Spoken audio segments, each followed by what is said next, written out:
Hello friends, welcome to the new episode of my channel. আমি Prince. তো আজকে যে ভিডিওটা নিয়ে কথা বলবো, মানে যে ব্যাপারটা নিয়ে কথা বলবো, সিনেমাটার নাম হচ্ছে কেসরি। এবার এই সিনেমাটা আজকে 5 বছর কমপ্লিট করলো। 2019 সালে আজকের দিনে সিনেমাটা রিলিজ করেছিল। এবার আমি জানি এই ভিডিওটা ভিউজ অনেক কম হবে, কারণ এটা বহু পুরোনো সিনেমার, লোকের অতটা সেইভাবে হয়তো মনেও নেই। কিন্তু আমার একজন আখ্যান হিসেবে এই সিনেমাটা খুব কাছের, এবং আমার মনে হয় যে এই সিনেমাটা আলাদা করে রিভিউ করা দরকার। চ্যানেলে এই সিনেমাটা যদি রিভিউ না থাকে, কোথাও একটা আফসোস থেকে যাবে। এবং এই সিনেমাটা যখন এসেছিল 2019 সালে, আমি তখন রিভিউর করা শুরুই করিনি। আমি রিভিউ করা শুরু করেছিলাম সেই সময় থেকে, যখন অক্ষয় কুমারের হাউসফুল 4টা যখন রিলিজ করে। 2019 আমার শুরু হয়েছিল জার্নিটা ইউটিউবে। তবে শুরু করেছিলাম অনেকটা পরে, যখন এই অক্ষয় কুমারের হাউসফুল 4 আসে সেই সময় থেকে শুরু করি। তারপর তো গুড নিউজও দেখি। তখন অনেক ছোট চ্যানেল ছিল, মানে 1000ও তখন হয়নি। তো যে কারণে আমার তখন কেসরি দেখা হয়নি। কেসরিতে এসেছিল মার্চ মাসে, তখন তো আমি ইউটিউব শুরুই করিনি। তো যে কারণে রিভিউ করা পসিবল হয়নি। তো ওই সময় আমি অক্ষয় কুমারের যা সিনেমা আসতো তাই যেতাম, এবং 2019 সালটা মানে অক্ষয় কুমারের বছর ছিল। ওই বছর এসেছিল যে সিনেমাগুলো, মিশন মঙ্গল, গুড নিউজ, হাউসফুল 4, প্রত্যেকটা ভয়ঙ্কর রকমের বিজনেস করেছিল। এবং যদি ভালো করে ভেবে দেখেন, ওই বছর যে 4টে সিনেমা এসেছিল, 4টে সিনেমার মধ্যে সবথেকে কম কালেকশন করা সিনেমা কিন্তু ছিল কেসরি। মানে অক্ষয় কুমারের কথা আমি বলছি। অক্ষয় কুমারের 4টে সিনেমার মধ্যে প্রত্যেকটাই সুপারহিট হিট ব্লকবাস্টার হয়েছিল। কিন্তু সবথেকে কম কালেকশন যে সিনেমাটা করেছিল 4টের মধ্যে হচ্ছে কেসরি, কারণ বাকিগুলো প্রত্যেকটাই 200 কোটি বক্স অফিস এনেছিল। মিশন মঙ্গল হোক, বা সেটা গুড নিউজ হোক, বা সেটা হাউসফুল 4 হোক, প্রত্যেকটা 200 কোটি গেছিল। এই সিনেমাটা কিন্তু বক্স অফিস 150 কোটিতে থেমে গেছিল। আমি ডোমেস্টিক বক্স অফিসের কথা বলছি। কিন্তু এই সিনেমাটা আমি বিশ্বাস করি, এই সিনেমাটা 150 কোটি, 200 কোটি, 250 কোটি কথা বাদ দিচ্ছি। এই সিনেমাটা 300, 350 কোটি বিজনেস ডিজার্ভ করে। এমনকি আমার তো আজকের দিনের বক্স অফিসে যদি আমি কথা বলি, তাহলে তো আমার মনে হয় এই সিনেমাটা অবভিয়াসলি 500 কোটি বক্স অফিস ডিজার্ভ করে। এ নিয়ে কোনো ডাউট নেই। কারণ এটা একটা দুর্ধর্ষ কাজ। এটা যিনি ডাইরেক্টর ছিলেন, তিনি বহু আগে বলিউডে কাজ শুরু করেছে, কিন্তু তখন উনি সেইভাবে বলিউডে চান্স পাননি বলে তিনি পাঞ্জাবি ইন্ডাস্ট্রিতে যান। এবং পাঞ্জাবি ইন্ডাস্ট্রিতে তিনি একটা যুগান্তকারী দুটো সিনেমা তিনি বানান, এবং ওনাকে নিয়ে ওখানে মানে মাতামাতি শুরু হয়ে যায়। তারপর তিনি এই কাজটা করেন। তো এটা বেসিক্যালি গল্পটা যারা দেখেছে তারা তো জানেই। এখানে 36 যারা শিখ রেজিমেন্ট ছিল, তাদের সঙ্গে হচ্ছে হাজার হাজার আফগানি যারা আর কি যোদ্ধা ছিল, তাদের মধ্যে একটা লড়াই হয়েছিল। সারাগাড়ি যুদ্ধ বলা হয়ে থাকে এটাকে। সেটাকে নিয়ে করা হয়েছিল সিনেমাটা। ১ম এ ধর্মা প্রোডাকশন এবং সালমান খানের প্রোডাকশন কো-প্রডিউস করেছিল এই সিনেমাটাকে। পরে সালমান খান এই সিনেমাটা থেকে সরে যায়। সেটা কোনো কারণ আছে, সেটা বলতে পারব না। তো এইখানে এই সিনেমাটাকে যে স্কেলে বানানো হয়েছিল, যেভাবে শুট করা হয়েছিল, সিনেমাটাকে ভয়ঙ্কর লেভেলে বড় কিছু করার চেষ্টা করা হয়েছিল। এবং ওই সময়টা যেহেতু অক্ষয় কুমারের টাইম ভালো যাচ্ছিল, প্রোডাকশন হাউস পুরো অক্ষয় কুমারের উপর টাকা ঢেলেছিল। যে না, একে টাকা দাও, এ কাঁপিয়ে কাজ করে দেবে। এবং ঠিক এক্সাক্টলি সেটাই হয়েছিল। কারণ তখন অক্ষয় কুমারের যেহেতু টাইম ছিল না, অক্ষয় কুমার ফাটিয়ে দিয়েছিল এই সিনেমাটাতে। যদি অক্ষয় কুমার সব সিনেমাতে নিজের সেরাটা করে, দেখুন এই সিনেমাটা কিন্তু অক্ষয় কুমার খুব কম দিনে শ্যুট করেছিল। কিন্তু পারফরমেন্স কিন্তু সেই লেভেলে ছিল। তো যারা প্রশ্ন তোলে অক্ষয় কুমার কম দিনে শ্যুট করে বলে সেরম লেভেলে অভিনয় করতে পারে না, সেরম লেভেলের কাজ হয় না, এগুলো ফালতু কথা। তারা কেসরি দেখেন। এখন খারাপ সময় যাচ্ছে, সিনেমা চলছে না, সেটা অন্যদিক। কিন্তু তাড়াতাড়ি সিনেমা শ্যুট করে বলে অক্ষয় কুমারের সিনেমা খারাপ হয়, এটা যারা বলে তারা কেসরি দেখুক। কেসরি মানে মাত্র 30-32 দিনে বানানো সিনেমা, কিন্তু সিনেমাটা আপনি দেখবেন, বিশ্বাস করতে পারবেন না সিনেমাটা তো কম দিনে করা। অক্ষয় কুমার টাইমে আসে, টাইমে যায়, যে কারণে তার কাজ করা কমপ্লিট হয়ে যায়। বাকিরা যেদিন আসো বলে তার 2-3 দিন গ্যাপ দিয়ে আসে, যে কারণে তার কাজ হতে অনেক অনেক সময় লাগে। তো এটা অক্ষয় কুমার নিজে বলেওছে সব জায়গাতে। তো এখানে যে অক্ষয় কুমারের মাথায় পাগড়িটা ছিল, সেটার ওজন ছিল 6 কিলো। এটা আমরা বিভিন্ন ইন্টারভিউ যদি দেখে থাকেন তাহলে বুঝতে পারবেন। সেটা পরে সারাক্ষণ অভিনয় করতে হয়েছিল, এবং রীতিমতো পাঁজরে চোট পেয়েছিল অক্ষয় কুমার।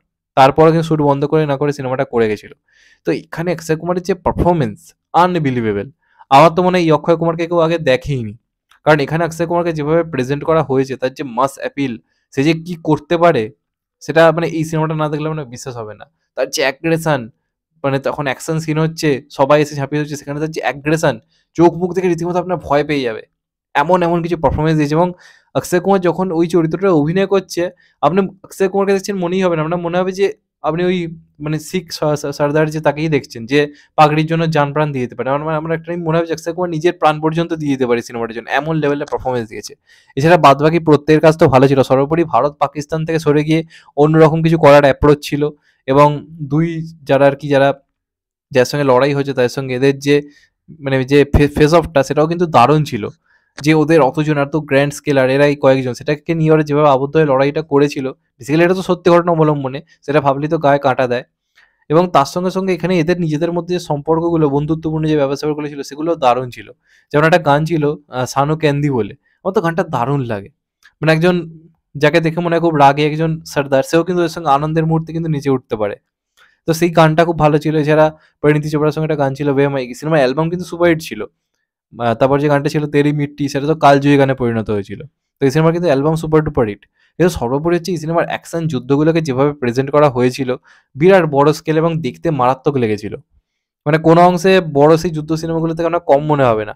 হিউজ লেভেলের কাজ ছিল এবং এটা যখন ট্রেলার এসেছিল, ট্রেলার দেখেই তো গায়ে কাঁটা দিয়েছিল। যে লাস্টের সিনটা তরোয়ালটা ঢুকিয়ে একজনকে তুলে অক্ষয় কুমার এক্সপ্রেশন দিচ্ছে, রক্তাক্ত একটা মানে আগুনে ঝলসে ওঠা একটা তরোয়াল নিয়ে, ওটা দেখলেই তো এখনো গায়ে কাঁটা দেয়। কি সিন ছিল ওটা!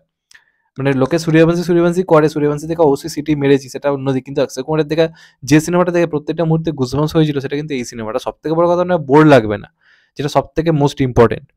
প্রচন্ড ইমোশনাল একটা সিনেমা। লাস্টে যখন এক একজন লড়াই করতে করতে এক একজনের যখন মৃত্যু হচ্ছে, সেই জায়গাগুলো যেভাবে ইমোশনালি দেখানো হয়েছে, মানে মানে ভয়ঙ্কর। যেমন অক্ষয় কুমার একটা সিন রয়েছে দেখবেন, যে সবাই আস্তে আস্তে সে তো খুব মানে সারাক্ষণ একটা পজিটিভ এনার্জি নিয়ে থাকে, যে যা হবে দেখে নেবো, কিন্তু একটা টাইমে কিন্তু ওই চরিত্রটা ভেঙে পড়ে।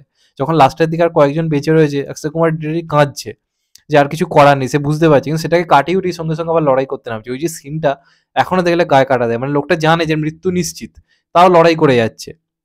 এবং যারা যোদ্ধা তাদেরও যে চোখে জল আসে ওই সিনটা যেভাবে দেখানো হয়েছে, এখনো গায়ে কাঁটা দেয় সিনটা ভাবলে। তো আমার মনে হয় অক্ষয় কুমারের one of the best movie হচ্ছে কেসরি, এটা নিয়ে কোনো ডাউট নেই। এবং এখানে অক্ষয় কুমারকে যেভাবে প্রেজেন্ট করেছে পরিচালক, আমার মনে হয় খুব কম পরিচালক অক্ষয় কুমার এই দিকটা, যে একার হাতে সিনেমা টেনে নিয়ে যাওয়া কি করতে পারে, সেটা ভাই কাঁপিয়ে দিয়ে মানে দেখিয়ে দিয়েছিল। তো আমার মনে হয় এই সিনেমাটা ওই 150 কোটি 200 কোটি বক্স অফিসে করেছিল, এটা এই সিনেমাটা আমার মনে হয় যে যোগ্যতা পাওয়া উচিত ছিল, সেটা সত্যি কথা বলতে গেলে পায়নি। এটা অনেক বেশি কিছু ডিজার্ভ করে। আজকে গাদার 2 থেকে শুরু করে বহু সিনেমাই দেখছি 500 550 কোটি করে নিচ্ছে, কিন্তু এইসবের যুগে আমার মনে হয় এই সিনেমাটা অনেক অনেক বেশি কালেকশন ডিজার্ভ করে। 500 কোটি 500 কোটি তো আজকের দিনে হচ্ছে, ওই সময় 2019-এ কিন্তু 300 কোটি 350 কোটি অনেক ছিল। তো এটা কিন্তু আমার মনে হয় 150 কোটির মধ্যে থেমে যাওয়া সিনেমা না, এবং ওই বছর অক্ষয় কুমারের আর যা যা কাজ এসেছিল তার থেকে এটা অনেক অনেক বেটার সিনেমা ছিল, এবং এটা আরো অনেক বেশি বক্স অফিস আমার মনে হয় ডিজার্ভ করে। 300 350 কোটি 400 কোটি এটা কালেকশন করা উচিত ছিল, এবং এটা হয়তো অক্ষয় কুমার সব থেকে বিগেস্ট কালেকশন করা সিনেমা হওয়াও ডিজার্ভ করে, কারণ এটা সত্যি অক্ষয় কুমারের সব থেকে বড় স্কেলের কাজ। মানে এরকম ওয়ার মুভিতে এরকম ভাবে আনা অক্ষয় কুমারকে। তো আই থিঙ্ক এরকম সিনেমা আরো বেশি করে অক্ষয় কুমারকে দেওয়া উচিত ছিল, বা এরকম পরিচালকের দরকার ছিল যারা অক্ষয় কুমারকে প্রেজেন্ট করে। কারণ পৃথ্বীরাজ তো করেছিল, পৃথ্বীরাজের পরিচালক তাকে সেইভাবে প্রেজেন্ট করতে পারেনি। প্রেজেন্ট করলে অক্ষয় কুমার কি করতে পারে, সেটা যারা বিশ্বাস করে না তারা কেসরি দেখুক, তারা বুঝে যাবে। এটা আমার প্রচন্ড পছন্দের একটা সিনেমা, যে কারণে কথা বললাম। আজকে 5 বছর কমপ্লিট করলো, দেখতে দেখতে কেটে গেল। তো মনে হলো এটা নিয়ে একটা রিভিউ করা যাক, যে কারণে করলাম। জানি সেরকম ভিউজ হবে না, তাও মনে হলো যে না, এটার রিভিউ একটা থাকা উচিত চ্যানেলে, যে কারণে করলাম। তোমাদের এটা নিয়ে কি মতামত অবশ্যই কমেন্ট করে জানাও। চ্যানেলটা নতুন হলে চ্যানেলটাকে সাবস্ক্রাইব করে দিও, অ্যান্ড কেটে দেবে বেল আইকন। ভালো থেকো সবাই, টেক কেয়ার, নমস্কার। আবার দেখা হবে। এখন তো বাই, সবাই ভালো থেকো, সুস্থ থেকো, নমস্কার, টেক কেয়ার, আবার দেখা হবে।